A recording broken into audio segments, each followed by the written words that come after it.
Welcome to the silliest thing I saw this week. My name is Dave Pyper, and we are presented by Viori, makers of some of the best clothing on the planet and some of the best clothing for the planet. Click on the link in the description for 20% off your first order, or wait to hear more about Viori later in the show. But on to football. On Thursday night, Clete Blakeman got mixed up on this penalty, but the reaction from the crowd was so hilarious, I wanted you all to hear it. Pass interference, defense number 2. Well, he said number 2, which was the offensive player, and he pointed to the defense here. There we go.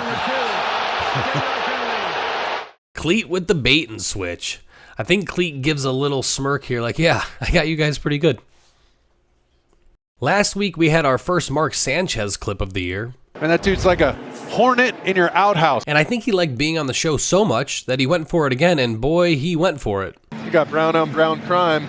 To be clear, this is De'Ami Brown versus Trey Brown, but sometimes it's not better to try and be clever. How about some Steelers on Steelers crime? At the end of the game against the Packers, Jordan Love throws a pick on the last play of the game, and Damontae Kazee takes this ball to the Steelers sideline and absolutely lays out special teams coordinator Danny Smith.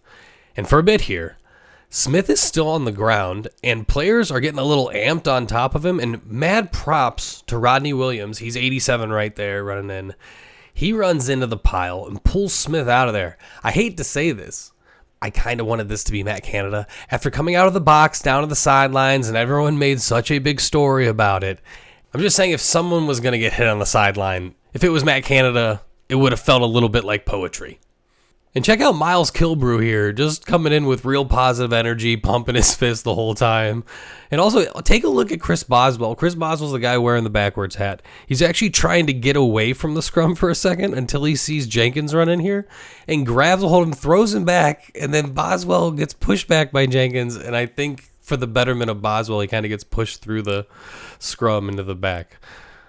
Now for something more insane than silly. Midway through the third quarter in the Saints game, Derek Carr takes a nasty hit, and one of my favorite guys in the NFL, Jameis Winston, comes in to take up the helm at quarterback and proceeds to do one of the most insane things a quarterback can do. I would never claim to know ball, but I know that you're never supposed to roll out and then throw the ball back across the field. This pass is somehow complete, but I guess this is exactly what you get from a guy that does this. That's a W. And this, and this, and says this. Where was the pain, Jameis? Yeah, just pain. It was pain everywhere. So we got to keep on pushing through. To everyone's surprise, the Jags are getting beat by the 49ers at home. And just when the Jags are about to score, this happens. Kirk has the ball stripped away by Ambry Thomas. And Thomas is able to fall on the ball, but no Jag has touched him. So Thomas jumps up and makes his way for the end zone. Lawrence eventually catches him for what actually probably could have been called a late hit in a weird way. And the 49ers are up 26-3. Or are they? So Thomas makes a great play here. And for some reason, everyone on the field and everyone on the sidelines thinks that this ball is dead. The 49ers sideline gets so excited that some of them run onto the field, even head coach Shanahan here. And that actually brings the ball back all the way to the spot of the foul plus the yards. And it's 49ers ball on like the 19-yard line. In a blowout win, no one will remember this, but can you imagine if this touchdown would have mattered?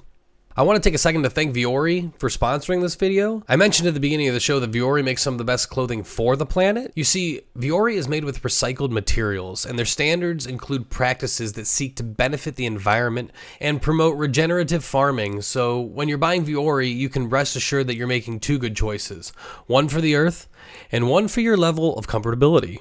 Some of you have asked to see me and my Viori. If you'd like to see that, let me know down in the comments, and I will make something happen. Someone mentioned it. I said, if we get some comments down there that says they want something with me and Viori, I'll make something.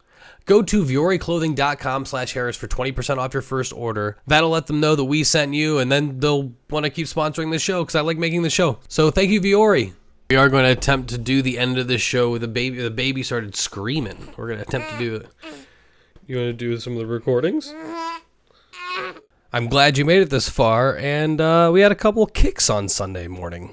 And the first kick wasn't so nice. It was really silly because it was at the end of the game, but Gallimore kicks Pugh right in the pews and rightfully gets thrown out of the game.